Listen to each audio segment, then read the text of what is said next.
बच्चों कैसे हो सभी। आशा करता हूँ सभी अच्छे होंगे मेरे प्यारे बच्चों और आसान अच्छे तरीके से पढ़ाई कर रहे होंगे। तो मेरे बच्चों आज मैं आपको पढ़ाने जा रहा हूँ प्रश्नावली 5.3 class 10th math question number 14। तो मेरे बच्चों पहले 14 क्वेश्चन है, 14 क्वेश्चन है उसको पहले पढ़ते हैं, समझेंगे, फिर उसके बाद समझेंगे उसे और हल करेंगे। ठीक है मेरे प्यारे बच्चों। तो आइए क्या दिया है 14 क्वेश्चन मेरे बच्चों, 0 और 50 के बीच की विषम संख्याओं का योग ज्ञात कीजिए।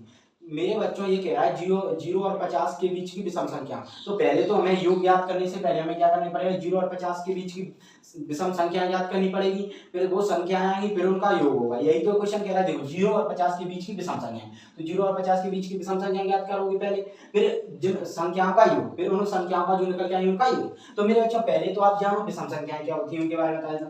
विषम संख्याएं मेरे बच्चों ये जानना जरूरी है, विषम संख्याएं। तो मेरे बच्चों विषम संख्याएं जिसको इंग्लिश में कहते हैं ऑड नंबर। मेरे बच्चों विषम संख्याएं वो होती हैं जो 2 से पूर्णतः विभाजित नहीं होती हैं, जो 2 से पूर्णतः विभाजित नहीं होती हैं। ठीक है मेरे प्यारे बच्चों। अब आप कहो ये विषम संख्या क्या होती है जो 2 से पूर्णतः विभाजित नहीं होती।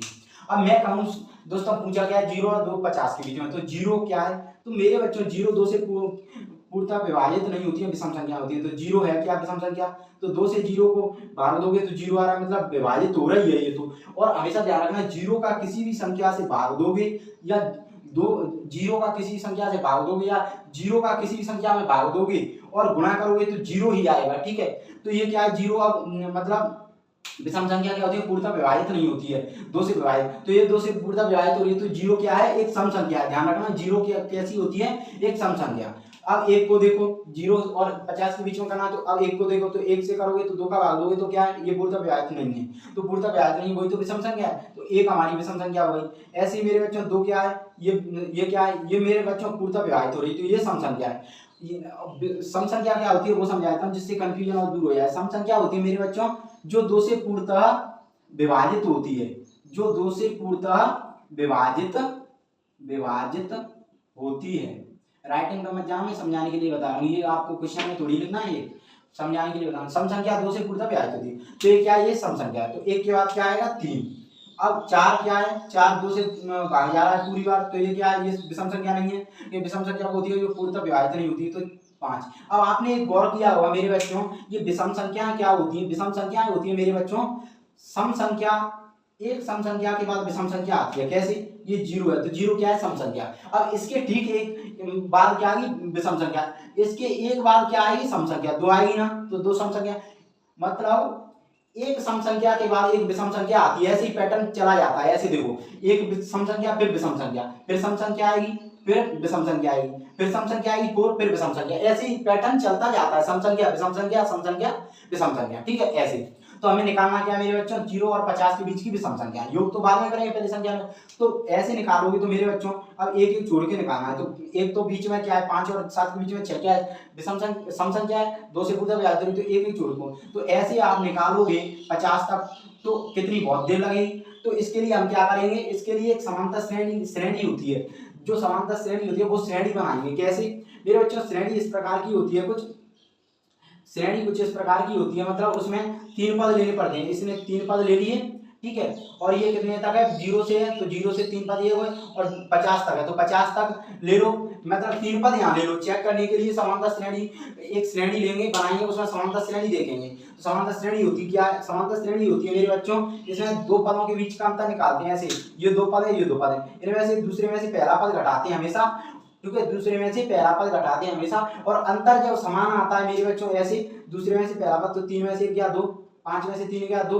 तो जब अंतर समान आएगा मेरे बच्चों तो क्या है, ये समांतर श्रेणी होती है, और अंतर समान होगा दोनों में। तो मेरे बच्चों और कहां तक है, ये 0 से 50 तक। तो मेरे बच्चों पहले तो 3 पद ये ले लो, चेक करेंगे, और लास्ट पद ले लो। लास्ट पद क्या होता है मेरे बच्चों, इसमें अंतिम पद होता है, क्योंकि अंतिम पद हमें दिया है। लास्ट पद श्रेणी बना रहे हैं, उसमें लास्ट पद हमें दिया है, श्रेणी बनेगी। तो 50 क्या है, 50 तो हो नहीं सकता, क्योंकि 50 2 से आप भाग दोगे तो 50 25 बार आएगा, तो ये तो सम संख्या है, तो ये हो नहीं सकती।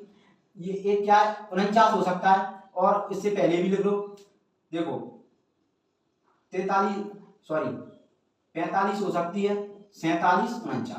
अब यहाँ तक ये लास्ट पद हो सकते हैं, क्योंकि यहाँ से आगे जाओगे आप 50 देखोगे तो ये नहीं होगा। तो 0 से 50 के बीच की विषम संख्याओं की हमने श्रेणी बना ली। अब श्रेणी से हम इसमें समांतर श्रेणी से हम इसे पता लगा कि हम डायरेक्ट मतलब फॉर्मूला से nवें पद के फॉर्मूले से हम निकाल सकते हैं, लेकिन ऐसे करते मेरे बच्चों तो बहुत टाइम लगता है, इसलिए मैंने आपको ये बताया। ठीक है, तो आइए क्या है मेरे बच्चों, 0 और 50 के बीच की, अभी हम योग नहीं करें, संख्या निकालना है। 0 और 50 के बीच की विषम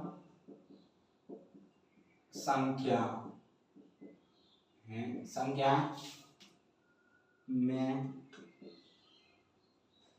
संख्याएं की श्रेणी बना लेते हैं। श्रेणी कुछ इस प्रकार है, कुछ इस प्रकार है। क्या श्रेणी 1, 3, 5 डॉट डॉट डॉट। अब डॉट डॉट डॉट हम लगा देते हैं, अगर हमें क्या है 50 नहीं दिया था अंतिम पद, मतलब 50 तक एंड कर दिया ना विषम संख्या, इसलिए हम डॉट डॉट डॉट नहीं छोड़ेंगे। हमें पद दे दिया है, हमें पता चला, तो लेकिन 50 लेकिन दिया क्या है विषम संख्या, तो विषम संख्या दी तो 50 विषम संख्या नहीं है, तो इसको हम नहीं लिखेंगे, हम लिख सकते हैं 45। आप 2 का भाग लगा लो, 45 पूर्णतः विभाजित नहीं होगा, तो ये विषम संख्या है 47, 49। ठीक है, ये क्या बन गई, ये श्रेणी बन गई। अब हम ये श्रेणी विषम संख्याओं की बनी है अभी, अब हमें पता नहीं है हालांकि कि ये एपी है। अब हम क्या है इसे 100 पता लगाएंगे, कैसे अंतर समान होता है, समांतर श्रेणी होती है, तो अंतर समान देखते हैं हम, और जो मैंने बता दिया कैसे निकालते हैं, तो आइए निकाल के बताता हूँ। दूसरे में से अब लिख लो पहले, तब दी गई श्रेणी को एपी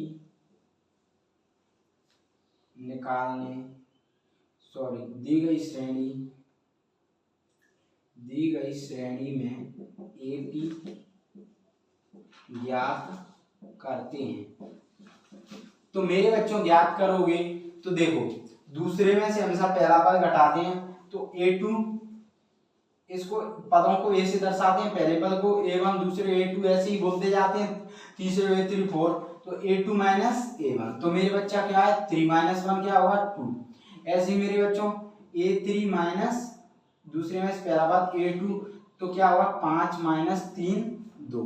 तो मेरे बच्चों मैंने क्या कहा था, 2 पदों के बीच का अंतर समान होगा। अब देखो मैंने ये लिखे है ना, इनका भी समान होगा, क्योंकि समांतर श्रेणी होगी ना, तो उनका 2 पदों के बीच का अंतर समान होगा, तो सभी 2 पदों के बीच का अंतर समान होगा, सब में अंतर सभी में समान होगा। ऐसा नहीं है कि अलग अलग हो, समान होता है, वही समांतर श्रेणी होती है, तो अंतर समान है। और इस अंतर समान को हम क्या कहते हैं, सार्वंतर, जिसे d से दर्शाते हैं, तो d = 2। ये इतना समझ में आया मेरे बच्चों आपको, अंतर समान है। और इनमें भी देखो अंतर समान है, दूसरे में से पहला पद 2 आ रहा है, दूसरे में पहला पद 2। अब ये एपी हो गई, तो लिख सकते हैं अतः दी गई श्रेणी एपी का निर्माण करती है। अब देखो मैंने हमें नहीं छोड़ा, मैंने तुम्हें जो बताया है वो क्लियर करके दिखाया है, मतलब मैंने ज्ञात करके नहीं दिखाया, मैंने ये नहीं कहा कि ये श्रेणी बनाई है। दोस्तों देखो ये 2 का अंतर आ रहा है, डायरेक्ट बोल दिया और बता दिया ये श्रेणी बनाई, नहीं, मैंने आपको प्रूफ दिखा रहा हूं। क्यों दिखा रहा हूं, मैं ये डायरेक्ट भी करा सकता, लेकिन बच्चों समझ में तो आना चाहिए, आपको समझ में आया हो तो आप खुद ही कर लोगे डायरेक्ट। तो अब क्या है मेरे भाइयों, ये एपी का निर्माण करती है, तो सीरीज को लिख लो 1 3 5 डॉट डॉट डॉट 45 47 49। अब ये समांतर श्रेणी में लिख लो ये क्या क्या है मेरे बच्चों। समांतर श्रेणी में ये होता है, ए से दर्शाते हैं पहला पद, तो पहला पद क्या है प्रथम पद, तो मेरे बच्चों प्रथम पद को ए से दर्शाते हैं, या इसको a1 भी बोल देते हैं 1। अब मेरे बच्चों अब क्या है सार्वंतर, तो मेरे बच्चों सार्वंतर जब समांतर श्रेणी हो ना, तो सार्वंतर को आप सब पदों में ज्ञात मत करो, 2 पदों से ही आप निकाल सकते हो जब समांतर श्रेणी हो, क्योंकि समांतर श्रेणी की खासियत होती है सभी पदों के बीच का अंतर समान हो। ठीक है, तो क्या करोगे, ये कितना है निकाल के बता देता हूँ। ठीक है, मैं डायरेक्ट नहीं लिख रहा हूँ, डायरेक्ट वैसे मेरे पास लिखा है, मैं लिख भी सकता हूँ, लेकिन मैं डायरेक्ट नहीं लिख रहा हूँ समझाने के लिए इसलिए मैं। तो a2 कितना है मेरे बच्चों 3 - 1, तो d की वैल्यू कितनी आ गई यहाँ से मेरे बच्चों 2। अब डी मिल गया हमें, ए लिख लिया हमने, प्रथम पद लिख लिया। अब और क्या दिया है इसमें, और देखिए ये दिया है मेरे बच्चों, इसमें लास्ट पद दिया है हमने, मतलब अंतिम पद दिया है। अगर डॉट डॉट डॉट होता तो इसमें अंतिम पद नहीं होता, तो अंतिम पद दिया है। तो इसको मेरे बच्चों अंतिम पद को इंपोर्टेंट इंफॉर्मेशन है, ध्यान से सुनना, अंतिम पद को हम एल या एन से भी दर्शाते हैं।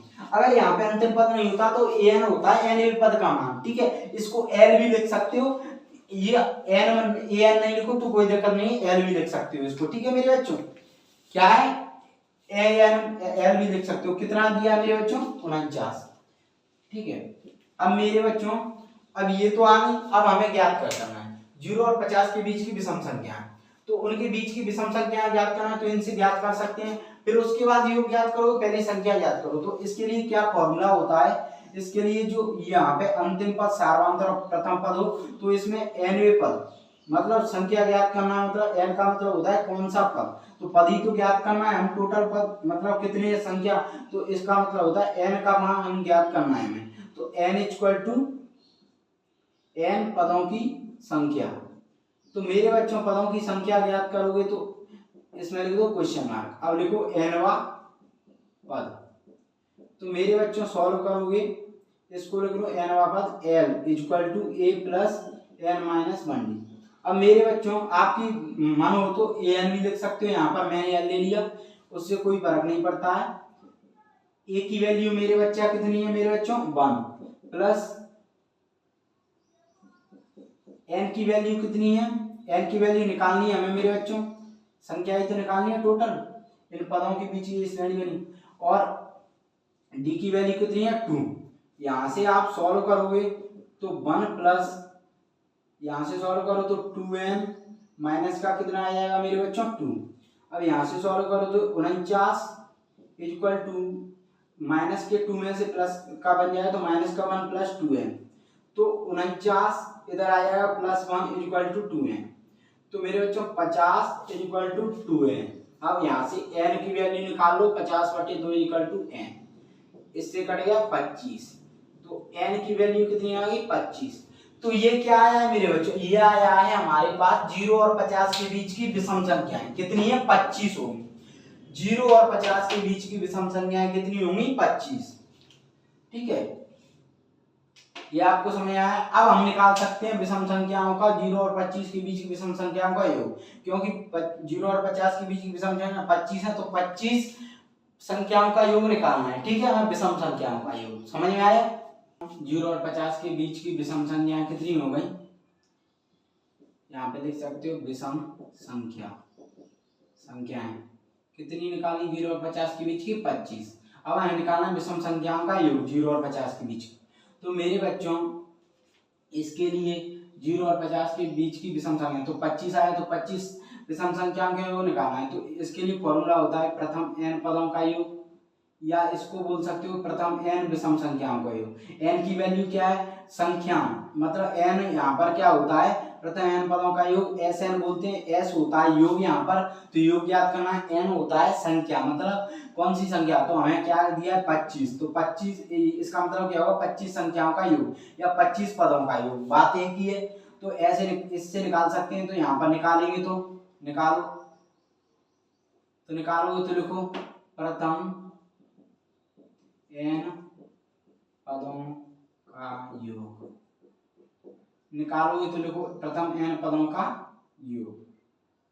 तो मेरे बच्चों n पदों का योग लगाओ तो Sn equal to n upon 2a plus n minus 1d। ये एक तो ये फॉर्मूला होता है मेरे बच्चों, और ये होता है a प्लस an या l, ठीक है।